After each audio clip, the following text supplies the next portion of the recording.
Part 99. The story of concubine Liang's assassination of Yi Yang in the harem. Young Master Liang has an audience.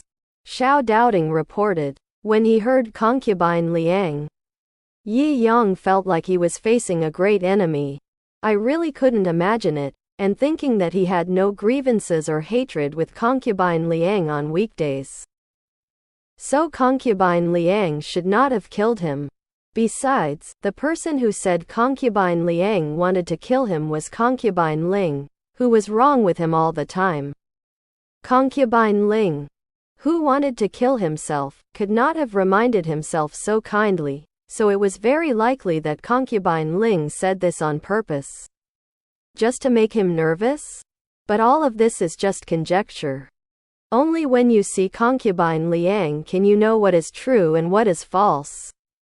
He nodded and said, "Xiao Doubting, please come in." Xiao Doubting responded and turned to invite concubine Liang. And Jun Xiaowu, who was hiding in the dark, heard that Yi Yang wanted to see concubine Liang, and the whole person cheered up and watched concubine Liang, who slowly walked into the hall. Concubine Liang was feminine in appearance, light in footsteps and gentle in posture. With a shallow smile on his face, he walked into the hall and greeted Yi Yang. After bowing, the back end sat on the chair below, and told Yi Yang's care these days in a proper manner, without any extravagance during the whole process. Looking at the well-behaved concubine Liang, Yi Yang couldn't help laughing. How stupid he was to believe concubine Ling's nonsense. Concubine Liang looked at Yi Yang, who was laughing out loud, and a trace of doubt flashed in his eyes. "Brother Imperial Concubine, what are you laughing at?" He didn't think there was any humor in his words. "Just thinking of a cold joke, so I couldn't help laughing." "Don't mind." Yi Yang's face was a little embarrassed. Concubine Liang had heard all kinds of cold jokes told by Yi Yang when he was greeting him, but he had never been able to understand those jokes. Wouldn't it be more embarrassing not to laugh? He stood up, knelt down in front of Yi Yang, and said, "Thank you, Brother Imperial Concubine, for your care these days." And wishing Imperial Concubine the rest of his life. "Didn't I say not to do this kneeling worship? Hurry up." Yi Yang is the most annoying of this kneeling worship. He always feels like he is losing his birthday. He got up and walked towards concubine Liang, habitually trying to help concubine Liang up. Suddenly thinking of concubine Ling's words, he stopped. When concubine Liang saw Yi Yang suddenly stop, he felt anxious. Looking at Yi Yang, who was dodging in embarrassment, concubine Liang's eyes became sharp. And he turned the dagger and went to stab Yi Yang. Seeing Yi Yang stagnating, he pulled out a bright dagger from the upper of his shoe, and quickly stabbed it towards Yi Yang's chest. Concubine Liang's speed was as fast as lightning, and Yi Yang had no time to dodge, so he could only watch the knife stabbing at his chest. Looking for death, Jun Xiaowu's eyes became sharp, and he shot two hidden weapons again into concubine Liang's body. Seeing that the tip of the dagger was about to pierce into his chest, Jun Xiaowu, who had been waiting for a while, appeared, threw two hidden weapons, and shot them straight at the tip of the knife, only to hear a crisp ding. The tip of the knife was broken by the hidden weapon. Yi Yang also took the opportunity to dodge to the right and dodge the stabbing broken knife. Concubine Liang did not expect that the person protecting Yi Yang would be so powerful. As soon as he made a move, he was discovered by the other party and used a hidden weapon to block his assassination. The severe pain stopped concubine Liang's movements. He looked down at the two blood holes in front of him in disbelief, and panic. Fear was written in his eyes. He hurriedly threw away the broken dagger in his hand, and tightly pressed the two wounds that were gurgling out with both hands, his face pale and terrified. Jun Xiaowu came behind concubine Liang, pinned concubine Liang to the ground with a frightened face, and shouted sharply, "Say, who sent you to kill the young master imperial concubine. The moment the already painful wound hit the ground, there was severe pain, and the pain made concubine Liang almost faint, and he replied with a trembling voice, "It's me. It's me who is jealous of the the concubine, so I want to kill the imperial concubine. If you don't tell the truth, I will send you to the torture room to be tortured." Zheng Xiaowu's expression was gloomy, and he pressed hard on concubine Liang's back, causing 2 wounds on concubine Liang's body to be wounded. The sharp compression caused concubine Liang's eyebrows to be tightly knit together.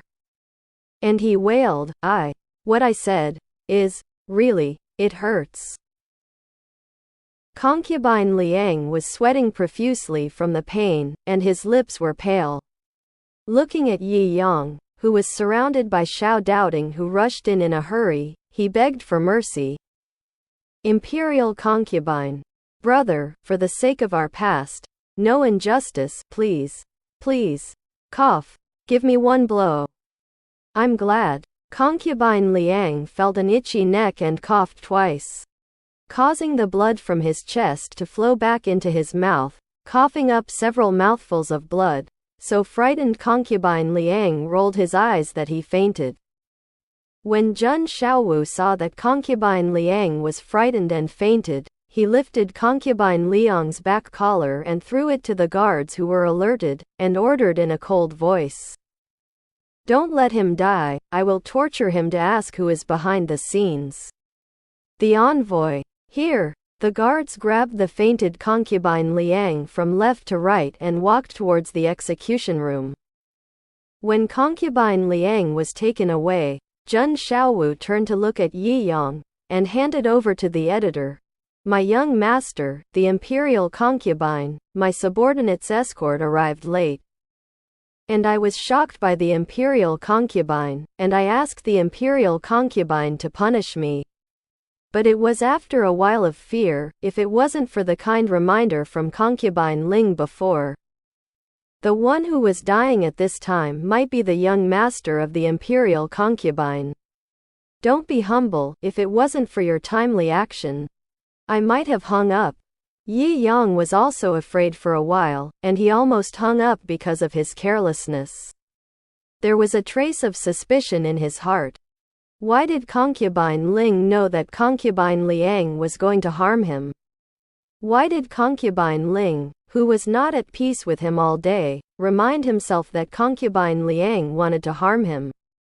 What conspiracy is there? He wouldn't believe that concubine Ling would be so kind to save him. However, if concubine Ling hadn't reminded himself before, he might have stepped forward to be stabbed by concubine Liang just now. At such a close distance, even if the gods came into the world, they could not stop concubine Liang who wanted to kill him. What is this concubine Ling's idea? Why can't I guess?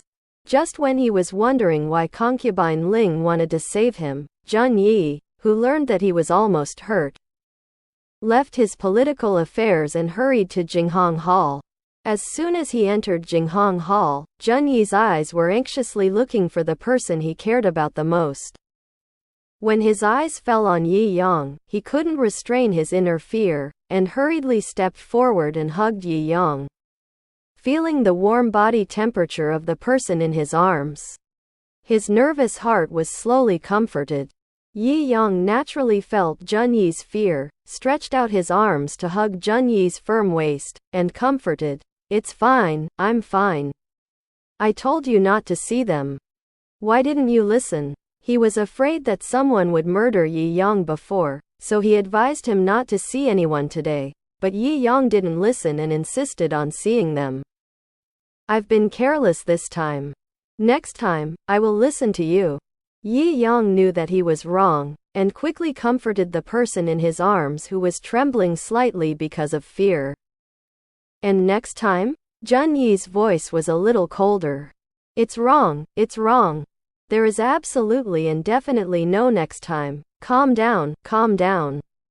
Afraid that Zheng Yi's hair would explode, Yi Yang quickly calmed down the anger that was lurking in Zheng Yi's heart. It can't be eliminated unless. Zheng Yi let go of Yi Yang slightly, looked down at Yi Yang in his arms, put his hand on Yi Yang's lips, and his deep eyes showed a strong desire. I understand, I understand. Yi Yang was very politely to approach and said something blushing in Zheng Yi's ear, instantly calming Zheng Yi's irritable mood. In the middle of the night, Yi Yang, who was sleeping soundly, felt suddenly empty beside him, and he opened his eyes in shock, hurriedly looking for Zheng Yi's figure, but found that Zheng Yi had already got up and put on his clothes. What are you doing up so early? Yi Yang asked in confusion as he looked at the figure who wanted to leave. Although there is no clock, Yi Yang also knows that it is still midnight. Because it is early in the summer, even if Zheng Yi goes to the morning, the sky is still slightly bright, but it is dark outside at this time, and it is not like the time of the morning. Seeing that Yi Yang was awake, Zheng Yi's eyes softened unconsciously. He walked over and sat on the edge of the bed, rubbing Yi Yang's head lightly. I have some personal matters to deal with. You can sleep for a while. It's concubine Liang's case. What? Yi Yang asked. Yeah, he recruited, saying that Xu Yuan used his mother to threaten him to kill you. That's why he. Zheng Yi's expression became sharp. Since Xu Yuan wanted to die so much, he would be fulfilled. So, it was Xu Yuan who wanted to kill me. Yi Yang, who knew the truth, was even more confused. Since it was Xu Yuan who wanted to kill me, why did concubine Ling remind me kindly? Could it be that concubine Ling wanted to kill me personally? So he reminded me that he didn't want me to die at the hands of outsiders? That's not right. If concubine Ling really wanted to kill me with his own hands, in the afternoon, he could completely replace the branches with knives and kill me easily. Ah, so annoying. Why can't you guess what medicine concubine Ling's gourd is selling? When he came back to his senses, Zheng Yi had long since disappeared. He shook his head and lay on the bed with big characters, lost in thought. Early the next morning, the concubines in the palace left the palace one after another under the escort of the guards. Yi Yang was also waiting for concubine Ling at an inconspicuous back door of the palace with the curious idea of why concubine Ling reminded him. Master, concubine Ling's sedan chair is here. Xiao Doubting saw concubine Ling's sedan chair from afar, reminding Yi Yang, who was sitting in the sedan chair in a daze. Hearing that concubine Ling had arrived, he quickly got out of the sedan chair and looked at the sedan chair of concubine Ling that was slowly being carried close to him.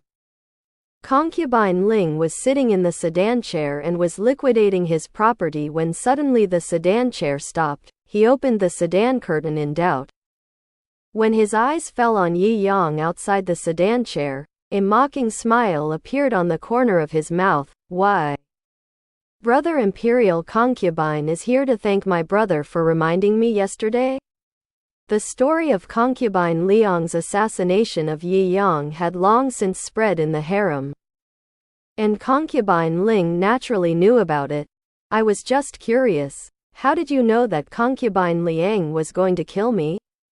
He was even more curious about why concubine Ling would kindly remind him.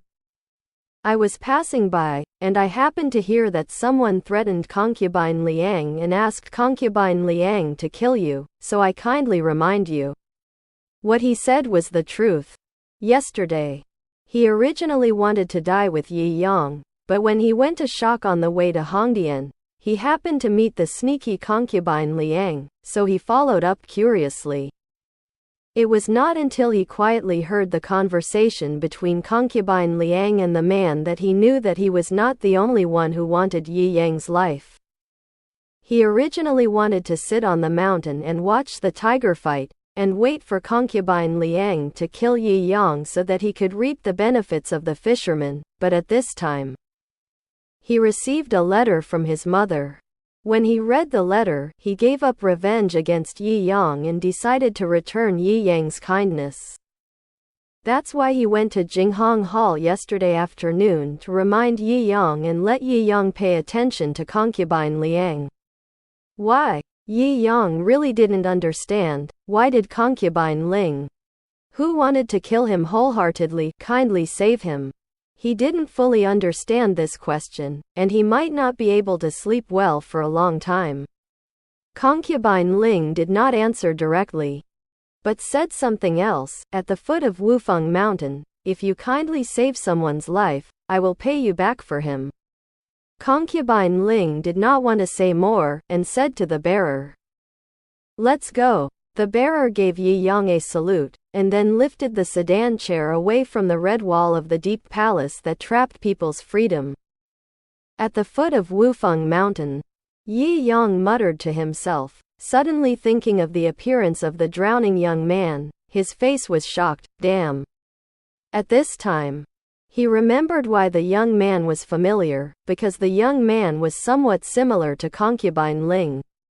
Similar? Damn. That 8-year-old youth with an IQ wouldn't be concubine Ling's brother, right? In order to confirm his thoughts, Yi Yang specially asked someone to investigate, and found that his guess was correct. That the young man was really concubine Ling's brother with the same father and mother. If you do good deeds, don't ask about your future. At this moment, I deeply understand this sentence. Yi Yang, who passed by the god of death, looked fortunate.